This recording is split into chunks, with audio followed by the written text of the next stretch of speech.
Alright, my little loves. Fucking hell. Wait a minute. I ain't fucking sorted this out very well. Well, because I wasn't going to do it right now. It's the 6 something in the bloody morning, mind. And instead of staying in bed, I thought I'd get up a bit early. Anyway, that's interesting, isn't it? I'll turn it around so you can see a little bit of my heaven rather than this fucking shit. There's a little bit of, I'll tell you what, I'll do a walk and talk, shall I? It's a little bit of my own personal heaven. I should put some pictures on.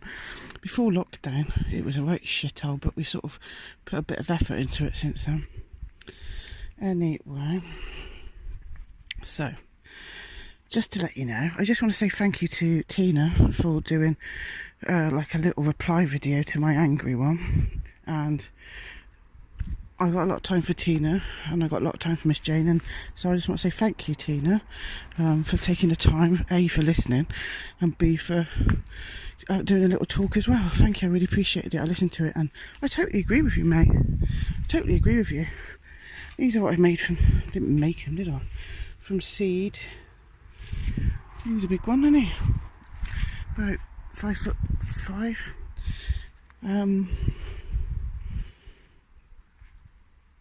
What am I on about? Not awake. Must be grapevine. Yeah, thanks Tina, I really appreciate it. And I get it. This is like a little prelude to a video I'm going to make, and I didn't reply straight away because I've been taking some notes.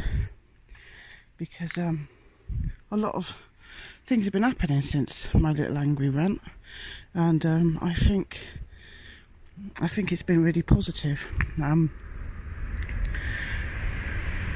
a bloody train going by. This is the little woods that we live next to. I think it's been really positive what's happened, because I hit,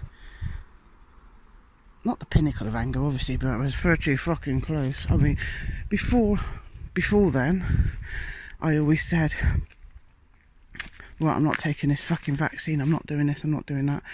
But if it comes to the point where my family can't work or can't earn money, I'll fucking take it to fucking support my family. I've changed my mind. I ain't fucking doing that. Not because I don't love my family, I love them very much, but because I do love my family, and, you know, this is only going to herald in more worse. I've got some ideas and I'm going to put them down when I've got my notebook and I've got it all organised, which isn't like me, as you know. But I've been having a lot of synchronicities, some of them involving Cara Young, which is strange. But anger has been, the anger has, look at this, I've got this, birds keep killing other birds in my fucking garden. There's always bloody fucking feathers all over. It's usually crows and ravens killing fucking pigeons. And this real dead pigeon. That was something else that happened. I'm like banging on about nature and how fucking nature is just evil and cruel. Next day I come up to feed the birds. Oh, happy, happy, happy, you know. Come up here, I'll show you. I won't show you the dead bird, it's gone now, isn't it? Oh, happy little Liz. Oh, lovely. There's a little tree beard that I made. Oh, there's a little bird. Look at that. See that? That's feathers because they've been fucking attacking each other. There was this little blackbird sat in the corner over there, and I was like, oh, he's very tame. Oh, I was sort of like, all right, little mate. So I filled up that, and then that's where I put the fucking green bucket over it, which didn't last 2 minutes. A dead, literally ravaged, ripped to pieces baby pigeon. I mean, I was in fucking shock, mate. And look, it's happened again. The feathers. And so it added something to my already falling out of love with nature phase. Don't know what to call it yet, but I'm taking notes, I'm reading books, I'm going to try and be a bit more professional, but I'm not going to lose my anger, because it's actually being really productive, and it's helping me throw away a preconceived the preconceived ideas I had, something's digging that up. And I think we've all got about, well, maybe it's true, but at the moment it's almost like a little bit of a thought experiment where I'm throwing it away. Oh, you know, love will save the day. Look at me mushrooms. Look at me fungi. Look at that. I don't want to throw that away because I like it. There's hundreds of them. It obviously means there's something wrong with that fucking soil. But at the moment I quite like it. Oh, I'm over it. Something going on, isn't there? I quite like it.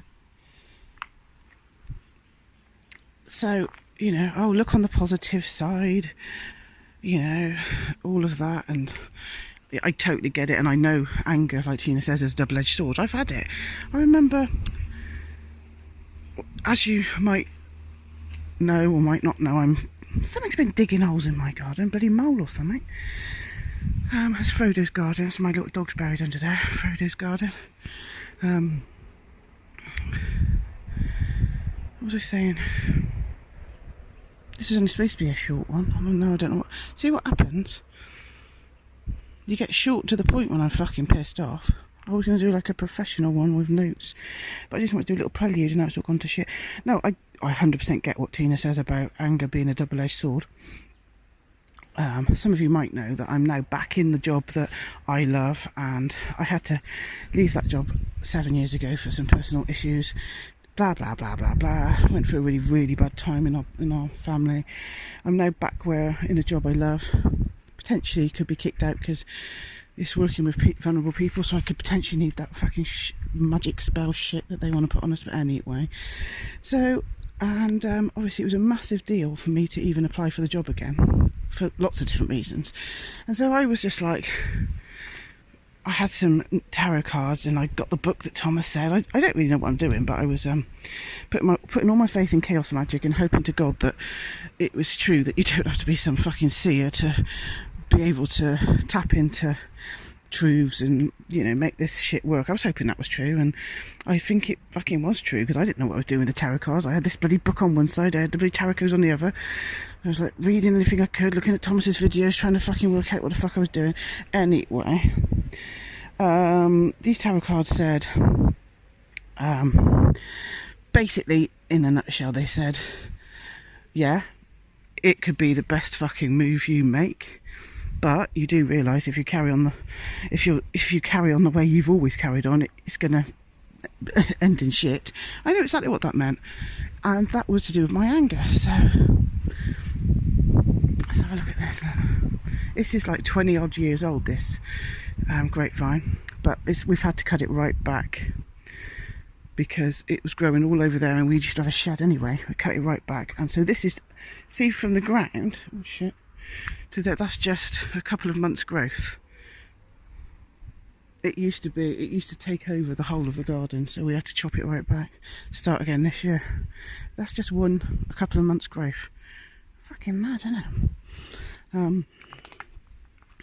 Look at the curly little bits where it tries to grab hold of things. Look at that. It's like a fucking animal, isn't it? It's like hands of an animal. Look at that, where it's holding on to it. Look. It's creepy. If you sped that up, that'd look well creepy, wouldn't it? So, anger has been my downfall all of my life. I've had reasons to be angry, and I couldn't let go of it, and it was my only emotion for a long time. So I sort of like took it that these tarot cards were saying, yeah, Liz, wind your fucking neck in. So I did, and it worked, and I 100% get that.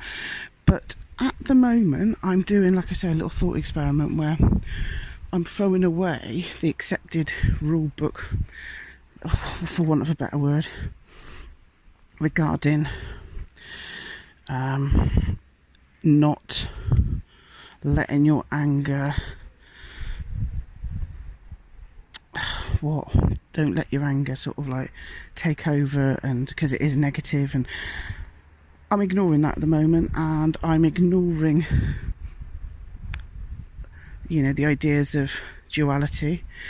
I'm trying to almost come up with my own rule book, and the only way I can think of doing that is by turning my perception of, I don't know if it's reality or my perception of how it's been, how it always is, how it should be. I'm turning that, oh, it's a dragonfly, turning that on its head, and I'm not explaining this very well.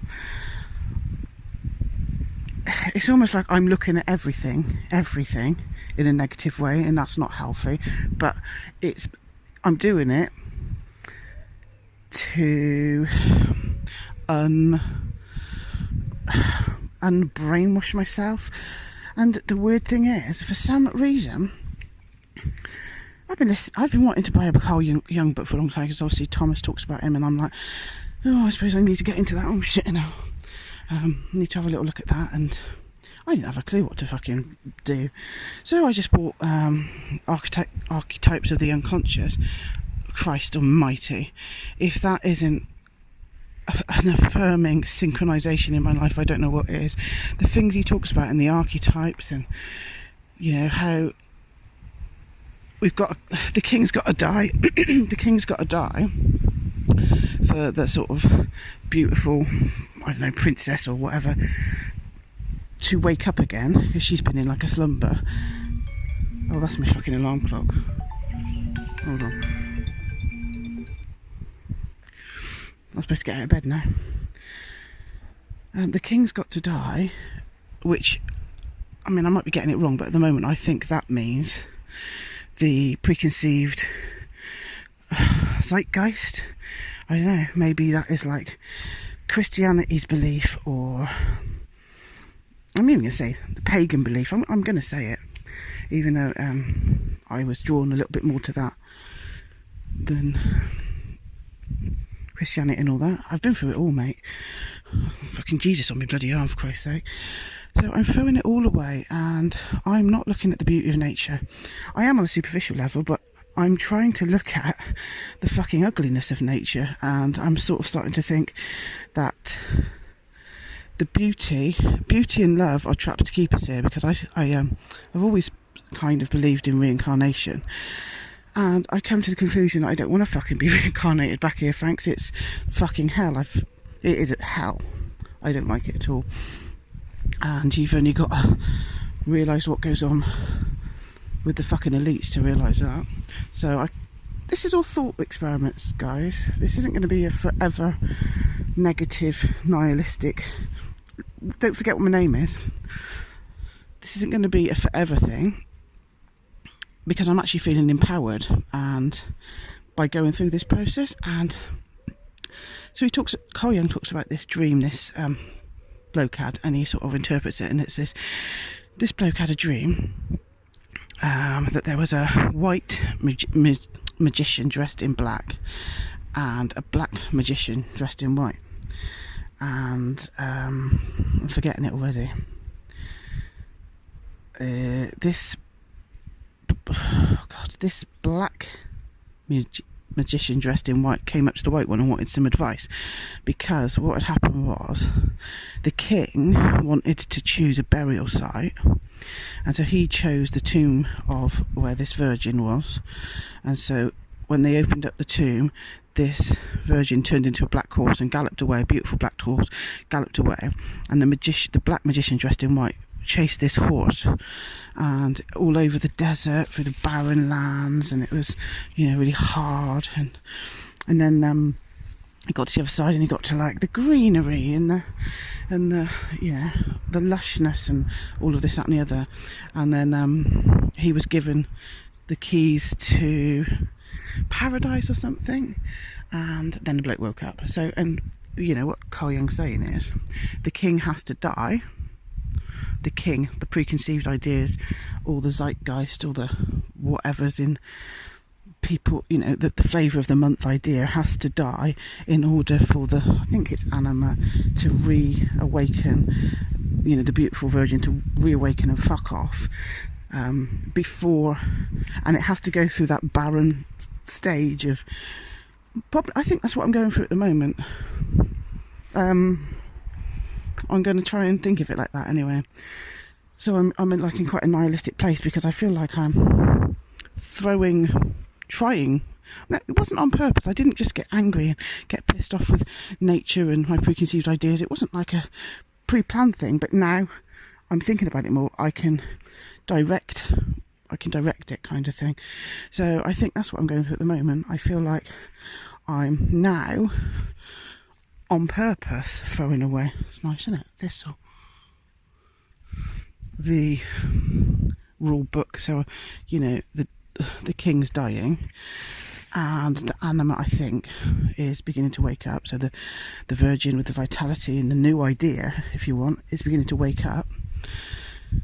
And in order to get to where she's got the keys to Eden, or whatever, paradise, which I think is in my opinion, I think that means the awakening of a new zeitgeist, or a new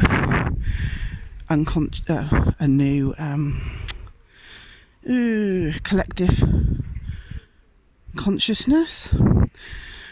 I think I'm going through that desert stage now, and the searching stage. So I'm still searching for the black horse. I'm going, you know, I'm in the dark place of only seeing the bad. I'm in the desert at the moment. What that's making me do is look at Carl Jung. I'm going to be looking at Hinduism as well.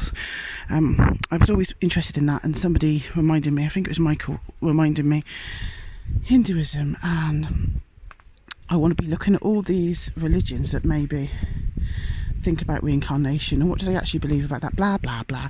So I think I'm in the desert looking for, I suppose, a way out into the new zeitgeist, which could easily be, you know, could be rejected in a month or another 50 fucking years, I don't know. But it's because of my anger that the king's died. I hope that makes sense, and I hope I'm doing Carl Jung justice here. I've got a load of notes and I've got loads of examples that I did want to make a proper video about, but I was just in the mood today. And I came out and fed the birds early, and I just got such a really magical feeling outside. It seemed to, my favourite time of the year is autumn, and even though we're still inside, it felt autumnal. I don't know, it had that kind of vibe about it, and so I just really wanted to talk to you guys, ramble on. But yeah, much love to everybody. Even though love is a concept to keep us tied to this earthly realm. But yeah, thanks Tina, thanks Miss Jane, thanks everybody who's thinking of me. I'll do a better one soon. Stay angry.